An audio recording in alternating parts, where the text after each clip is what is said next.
ती भूमिका आजपर्यंत मी त्या ठिकाणी चोखपणे निभावत आलो। कायदेशीर बाबीवर सुद्धा आम्ही त्याच पद्धतीनं पूर्ण आमच्या कुटुंबानं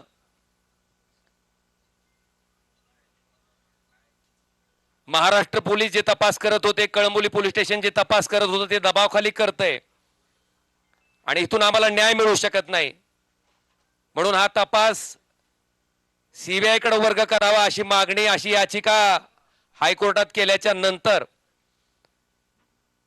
या हत्याकांडाचा तपास त्या ठिकाणी सीबीआय कडे वर्ग झाला। 20 वर्ष अविरतपणे न्यायालयीन प्रक्रिया चालली।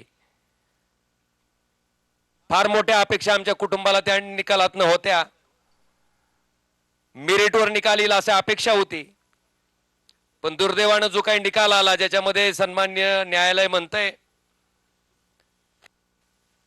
की राजकीय वैमनस्य होतं तेही मान्य करतंय। कुठल्याही हत्याकांडामध्ये उद्देश, मोटिव्ह फार महत्वाचा असतो तेही न्यायालय मान्य करते, पण दुर्दैवानं कळंबोली पोलीस स्टेशनच्या तपासाला त्या ठिकाणी बेस करून मला वाटतं ज्या पद्धतीचा निकाल आला तो अतिशय दुर्दैवी होता।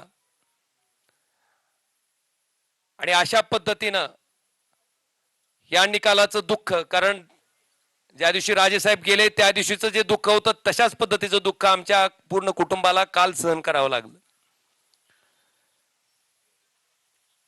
मला वाटतं ह्याच्यामध्ये एक माणूस त्या ठिकाणी सक्षमपणे आमच्या पाठीशी उभा होता आणि त्यांनाही ते पटलेलं नव्हतं। काल ज्या पद्धतीनं निकाल आला त्याच्या बाबतीत सीएम साहेब, देवेंद्रजी फडणवीस, श्री एकनाथ शिंदे साहेब यांच्याशी माझं बोलणं झालं। त्यांनी अमित शाह साहेबांबरोबरही माझं बोलणं करून दिलं। आम्ही त्यांना इतकीच विनंती केली की साहेब आम्हाला कुणाचा फेवर नको आहे, पण आम्ही जे संघर्ष मागच्या 20 वर्षापासून करतोय, फक्त न्याय मागतोय, तो न्याय आम्हाला मिळवून द्यावा ही आम्ही कळकळीची विनंती त्या ठिकाणी केली। आणि आदरणीय एकनाथ शिंदे साहेबांनी स्वतः समोर येऊन स्टेटमेंट दिलं आणि सीबीआय त्या ठिकाणी माननीय हायकोर्टात या प्रकरणाबाबतीत अपील दाखल करणार आहे। अपेक्षा इतकीच आहे की केसच्या मेरिटवर त्या ठिकाणी जो न्याय त्या ठिकाणी डावलला गेलाय तो आम्हाला न्याय मिळावा। आणि म्हणून या सगळ्या बाबीचा विचार केल्याच्या नंतर आपण जर आमची इथली राजकीय परिस्थिती बघितली असेल, बऱ्याच मंडळींना वाटतंय की आता तुमचा एक पक्ष त्यांचा एक पक्ष। मी अतिशय प्रामाणिकपणे सांगतो की कुठलाही पक्ष असला तर अशा वृत्तीला राजकारणातनं थांबवण्यासाठी जे काय करावं लागणार आहे त्याच्यासाठी ओमराजे कधीच थांबणार नाही ना मला कोणी रोखू शकते।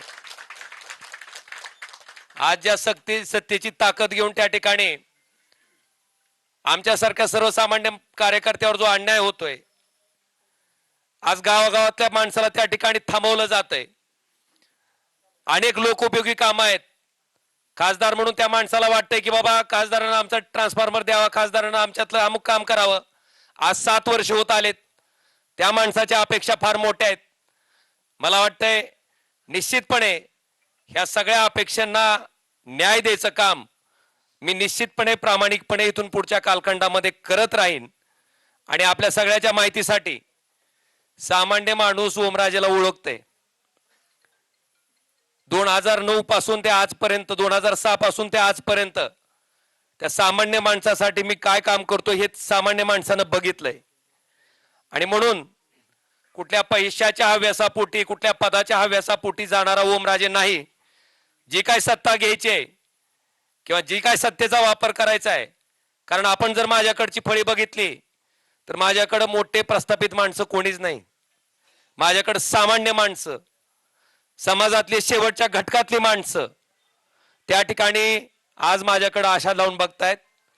आणि मी आपल्याला शब्द देतो की ह्या सत्तेचा वापर हा त्या सर्वसामान्य माणसाच्या जीवनात आनंद देण्यासाठी मी प्रामाणिकपणे करत राहीन आणि ती ताकदीनं करत राहीन, हे वचन मी आपल्या सगळ्याच्या साक्षीनं आज या ठिकाणी देतोय।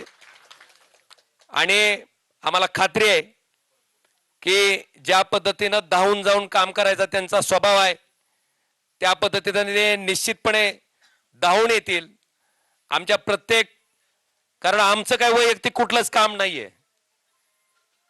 माझं कुठलंच काय असंही नाही किंवा काहीतरी वेगळा व्यवसाय माझा चालू आहे आणि त्या व्यवसायाला संरक्षण घेण्यासाठी मला जायचं आहे ना,